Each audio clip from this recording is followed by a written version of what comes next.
आइए आज हम पढ़ते हैं अप्लाइड मैकेनिक्स में जड़ता घूर्ण।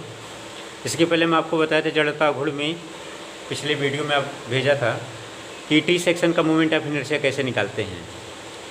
तो आइए आज हम उसके आगे बढ़ते हुए थोड़ा सा दो टॉपिक उसको पहले हम पढ़ लेते हैं, उसके बाद हम किसी एक सेक्शन का आई सेक्शन का मोमेंट ऑफ इनर्शिया हम निकालेंगे। सबसे पहला पॉइंट है हमारा आकृति मापांक कि किसी सेक्शन का आकृति मापांक जिसे इंग्लिश में कहते हैं मॉडुलस ऑफ सेक्शन क्या होता है। तो मॉडुलस ऑफ सेक्शन जेड बराबर होता है आई अपन वाई। आई को कहते हैं जड़ता घूर्ण, वाई को कहते हैं उदासीन से अधिकतम दूरी। तो परिभाषा क्या देंगे इसका, किसी पिंड या कांट का, चाहे पिंड हो या कांट हो, का आकृति मापांक उस पिंड के जड़ता घूर्ण उस पिंड के उदासीन अक्ष से अधिकतम दूरी के अनुपात के बराबर होता है। इसे हम कैपिटल जेड से निरूपित किया जाता है।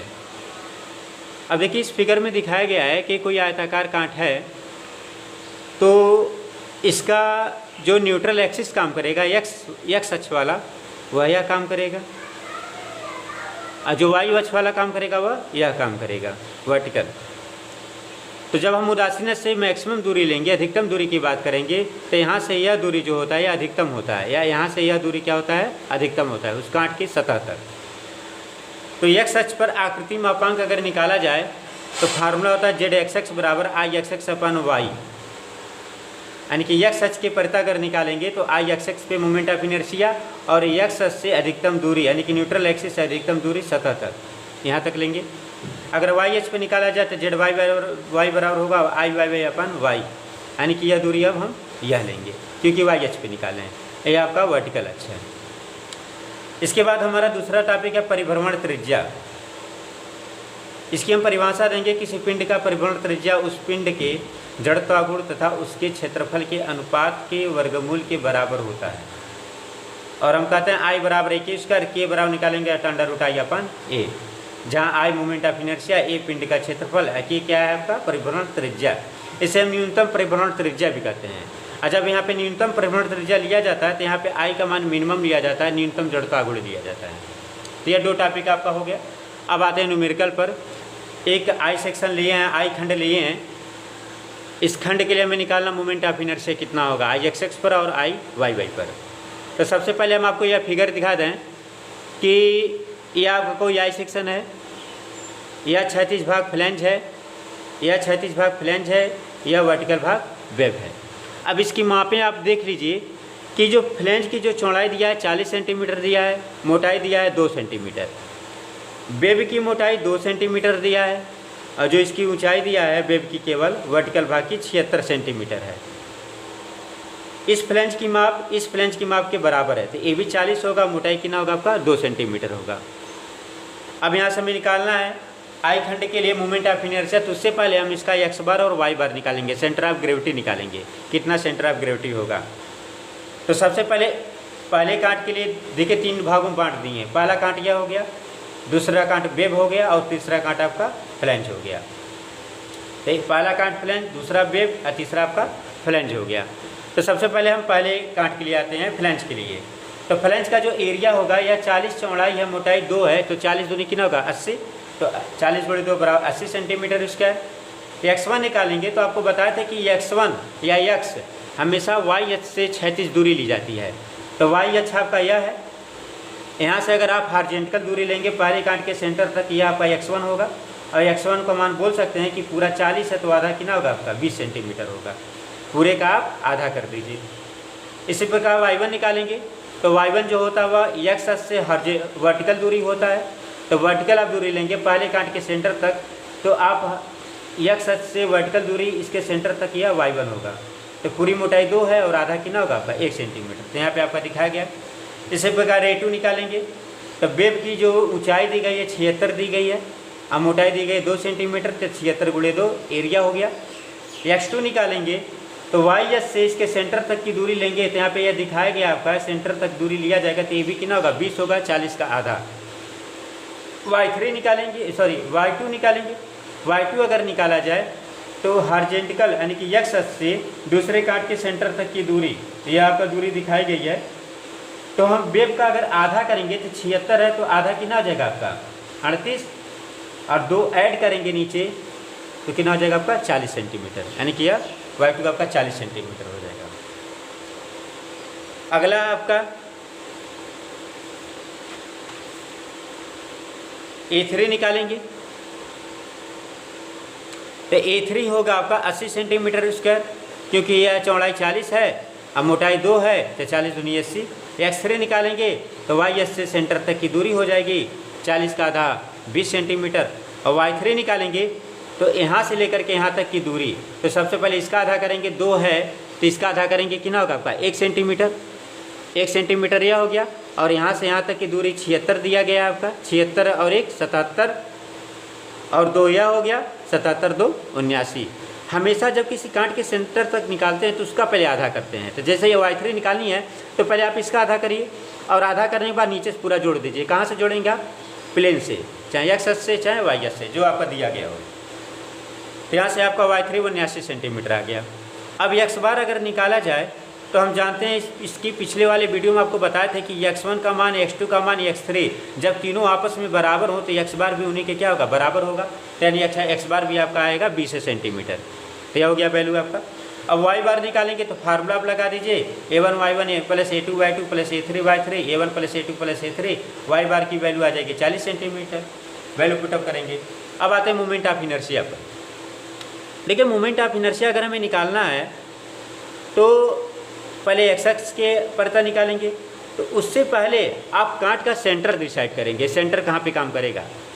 तो एक्स बार जो हमारा आया है, एक्स बार 20 सेंटीमीटर आया है, तो आप वाई एस से 20 सेंटीमीटर दूरी लेकर के एक रेखा खींचेंगे, और वाई बार आया 40 सेंटीमीटर, तो 40 सेंटीमीटर आप एक्स अक्ष से 40 सेंटीमीटर की दूरी लेकर के एक रेखा खींचेंगे। यह दोनों रेखाएं एक दूसरे की जहां कट करेंगे वही सेंटर ऑफ ग्रेविटी होगा। यह देखिए सेंटर ऑफ ग्रेविटी आपका कैपिटल जी हम दिखाए हैं। अब आते हैं moment of inertia. I x x बराबर निकालेंगे एक्स अक्ष के परितः, तो 3 कांट है, तो आई एक्स एक्स बराबर होगा आई एक्स वन प्लस आई एक्स टू प्लस आई एक्स थ्री, तीनों को ऐड कर दीजिए, 1 2 3। आई एक्स वन अगर निकाला जाए तो फ्लैंज के लिए है, तो आई एक्स वन के लिए देखिए यहाँ पे पहले काट का सेंटर यह काम करेगा x1 g1, और हम जानते हैं कि इसके बीच में और मेन सेंटर के बीच में समांतर अक्ष का अगर प्रमेय लगाएंगे तो समांतर अक्ष का प्रमेय से पहले आपको पढ़ाए थे कि आई एक्स एक्स बराबर होता है आई जी जी प्लस ए एच स्क्वायर, यानी कि आई एक्स वन बराबर आई एक्स1 g1, यानी कि काट के सेंटर पर moment of inertia a1 into h1 square. अब वैल्यू पुटअप करेंगे, आई एक्स1 g1 की वैल्यू होती है सेंटर पे मोमेंट ऑफ इनर्शिया का फार्मूला होता है BDQ/12, जो आपको बताए थे IgG बराबर बताया था आपको BDQ/12 होता है। तो वही चीज़ यहाँ भी सेंटर पर है, लेकिन पहले काट के सेंटर पर है। तो BDQ/12 a1, जब h1 निकालेंगे तो y बार में से y1 घटाएंगे। जब हम x की बात करते हैं, मोमेंट ऑफ इनर्शिया x की बात करते हैं, तो y बार y1 y2 y3 को देखते हैं। तो चूंकि 1 है तो कौन सा अधिक है, y1 अधिक है कि y बार अधिक है, तो जो अधिक है कम वाला माइनस कर दीजिए। तो y बार अधिक है y1 कम है तो इसको माइनस कर देंगे। अब वैल्यू पुटअप करेंगे, b की वैल्यू दिया है यहाँ से यहाँ तक 40 सेंटीमीटर, d का मान दिया है 2 का क्यू करेंगे बटे 12, एरिया 40 × 2 हो जाएगा। y बार का मान 40 है और y1 का मान 1 है, अभी आपने निकाला है, इसका वर्ग करेंगे तो आई x1 निकल जाएगा। इसी प्रकार आप आई x2 निकालेंगे, तो आई x2 निकालेंगे तो फिगर में देख लीजिए एक बार, मेन आपका जी या 6 है और दूसरे कांट का जो सेंटर है वह इसी पे है, दोनों एक ही पे, देखिए 2 पेन से दिखाए हैं जी और x2, तो दोनों के बीच में कुछ दूरी है नहीं है, 0 है दूरी। तो देखिए यहाँ पे 0 दूरी कैसे आएगा। आई x2 निकालेंगे तो आई x2 g2 का फार्मूला होगा BDQ/12, उसी से निकालेंगे तो 2 × 76 का क्यू, क्योंकि वेब की जो ऊंचाई है 76 दिया गया है, वेब की ऊंचाई कितना दिया गया आपका 76, यहाँ से लेकर के यहाँ तक आपका 76 दिया है। 2 × 76 का Q/12 प्लस 2 × 76 और 40 - 40 का स्क्वायर, क्योंकि दोनों अच्छे एक ही पे है। यहाँ से दूरी अगर लिया जाए यहाँ से तो ये भी 40 पड़ेगा, ठीक, और इनके इसके बीच में और इसी के बीच में हम प्रमेय लगा रहे हैं, तो जो वैल्यू आपका y2 का दिया है वो भी 40 है, और जो आपका y बार दिया है वो भी कितना दिया है 40 दिया है, तो दोनों एक ही पे, तो जब माइनस करेंगे तो 0 हो जाएगा, तो यह 0 का वर्ग, तो वैल्यू इसका फाइंड कर लीजिए, x2 का मान इतना आ जाएगा आपका। यह हो गया आपका IX2 X2 तक। अब आते हैं हम X3 निकालेंगे। तो देखिए यहाँ पे हमने IX3 निकाला है। इसका फार्मूला होगा IX3G3, फिगर में दिखा देते हैं आपको, X3G3 A3 × H3 का स्क्वायर। अब परमेय किसके किसके बीच में समांतर अक्ष का परमेय लगाएंगे? मेन अक्ष या क्षैतिज और तीसरे काट का सेंटर वाला अक्ष यह है। तो इसके बीच में और इसके बीच में समांतर अक्ष का परमेय लगाएंगे तो यहाँ से यहाँ तक की दूरी को जो बोलेंगे H3, यहाँ से यहाँ तक की दूरी को क्या बोलेंगे? H3। तो H3 का मान हमारा होगा। तब निकालेंगे यहाँ पे X3 की वैल्यू, तो BDQ/12 एरिया 40 × 2, अब Y3 - Y बार अभी हमने आपको बताया है। तो चूंकि वर्टिकल दूरी ले रहे हैं X3, तो इसलिए Y को लिया जाता है। अब यहाँ से वैल्यू पुटअप करके X3 का मान निकाल लीजिए, तो ये आपका निकल गया। अब तीनों IX1 X2 X3 को ऐड करेंगे तो IX का मान आपका फाइंड हो जाएगा। अब आते हैं आगे YH पे मोमेंट ऑफ इनर्शिया निकालने पर। अगर YH पे निकाला जाए तो 3 कांट है, तो तीनों को ऐड कर लीजिए। सबसे पहले पहला कांट है IY1, तो IY1 निकालेंगे तो IY1G1 A1 × H1 स्क्वायर। अब देखिए फिगर में कैसे हम परमेय लगाएंगे इसका। Y क्या होता है? वर्टिकल अक्ष होता है। तो Y का मेन अब जो अक्ष प्राप्त हुआ है GG वाला, वह कौन सा है आपका? वो आपका यह है, यहाँ से लेकर के यह जो अक्ष आ रहा है यह आपका YH है। YH का GG अक्ष है वर्टिकल वाला। पहले काट का Y इसी पे पड़ रहा है, दूसरे का भी इसी पे पड़ रहा है, तीसरे का भी इसी पे पड़ रहा है। तो क्या इनके बीच की कुछ क्षैतिज दूरी मिल रही है? नहीं, यानी कि तीनों की दूरी क्या है? 0 है। ठीक, तो यहाँ से वैल्यू निकालेंगे जब हम W1 का, तो BDQ/12 A1 × X बार - X1। अब देखिए चूँकि Y निकाल रहे हैं तो आपको बताएं हैं कि जब आप Y की बात करें, YH पे मोमेंट ऑफ इनर्शिया निकालिए तो X1 X2 X3 और X बार की बात करिए। तो चूँकि 1 है तो X1 लिए हैं। अब देखिए हर कंडीशन में आप X बार लेंगे। अब 1 रहेगा तो 1, 2 रहेगा 2, 3 रहेगा तो 3। तो X बार X1 में कौन अधिक है? दोनों बराबर है। तो 40 में से 20 में से 20 जाएगा, सॉरी 20 है, तो 20 में से 20 जाएगा, 0 हो जाएगा। तो ये पूरी वैल्यू को फाइंड कर लीजिए, इतना आ जाएगा। इसी प्रकार दूसरे काट के लिए निकाल लीजिए। तो दूसरे का होगा DBQ/12 इतना गुणे इतना 20 - 20 का स्क्वायर अपन, सॉरी 20 - 20 का स्क्वायर। तो ये आपका Y2 इतना आ जाएगा आपका। इसी प्रकार आप तीसरे काट के लिए निकाल लीजिए। तीसरे काट के लिए निकालेंगे, ये आपका दिखाया गया है। अगर आप तीसरे काट के लिए निकालते हैं IY3, तो यहाँ पे आपका आ जाएगा Y3G3 A3 H3 स्क्वायर। अब वैल्यू पुटअप करेंगे तो ये भी आपका X3 में से X बार जब माइनस करेंगे तो भी कितना होगा? 20 - 20 बराबर 0 हो जाएगा। तो Y3 का मान आ जाएगा। इसी प्रकार YY की वैल्यू को तीनों को जोड़ लीजिए, YY आपका निकल जाएगा। अब बात करते हैं आकृति मापांक की। अगर आप आकृति मापांक X अक्ष पे निकालते हैं तो आप जानते हैं कि ZX बराबर होता है IXX/Y बार। तो Y बार का मान निकाले हैं 40, IXX का मान लिए हैं, वैल्यू पुटअप कर दीजिए Y बार का मान, तो ZXX आपका निकल जाएगा।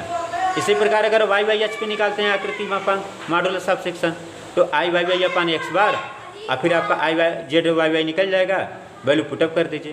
तो यह रहा हमारा आज का वीडियो। अब अगले वीडियो में हम आपको दूसरे काट का मोमेंट ऑफ इनर्शिया बताएंगे। आप इस वीडियो को ज़्यादा से ज़्यादा शेयर कीजिए, सब्सक्राइब कीजिए और लाइक कीजिए ताकि ज़्यादा से ज़्यादा लोगों तक यह पहुंच सके। ठीक है, धन्यवाद।